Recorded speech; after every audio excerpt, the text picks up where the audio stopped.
അയ്യോ എന്നെ ഒന്നും ചെയ്യണ്ട സാർ, എന്നെ വെറുതെ ഒന്ന് ഉപദേശിച്ചാൽ മതി, ഞാൻ ചുമ്മാ അങ്ങ് നന്നായിക്കോളും. നീ പോലീസിന്റെ ശരിക്കുള്ള കളി കണ്ടിട്ടുണ്ടോ? ചെറുപ്പത്തിൽ കുറെ കള്ളനും പോലീസും കളിച്ചിട്ടുണ്ട് സാറേ. നമ്മളെപ്പോഴും കള്ളനാ, അതാ സേഫ്. അതിൽ പോലീസിന്റെ രീതി നിനക്കറിയാവല്ലോ.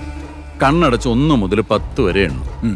അതിനുള്ളിൽ കള്ളൻ ഓടാവുന്ന അത്ര ദൂരം ഓടും, കളിക്കാവുന്ന കളികളൊക്കെ കളിക്കും. നീ എന്തൊക്കെ കളികൾ കളിക്കൂന്ന് കാണാൻ വേണ്ടി ഞാൻ ഒന്ന് കണ്ണടച്ചതാ. നിന്റെ ടൈം കഴിഞ്ഞു. ചുമ്മാ ഓരോന്ന് പറഞ്ഞ് അവനെ പേടിപ്പിക്കല സാറേ. അവന് കാര്യം പറഞ്ഞാൽ മനസ്സിലാവും. ഇല്ലടാ ബസ്. പിന്നെ ബാറ് വെച്ച് നിന്നെ തല്ലി കൊല്ലാൻ നോക്കിയ കാര്യം, ആ കഥയുടെ കിടപ്പെന്താന്ന് നമുക്ക് മുന്നോർക്ക് അറിയാലോ. ഇനി നീ കിട്ടാനുള്ള കാശിന്റെ കണക്കും പറഞ്ഞ് ഞങ്ങളുടെ ആരുടെങ്കിലും മുമ്പിൽ വന്ന് നിന്നാൽ. സാറിന്റെ ബെൻസിന് സൺറൂഫ് ഉണ്ടായിരുന്നു.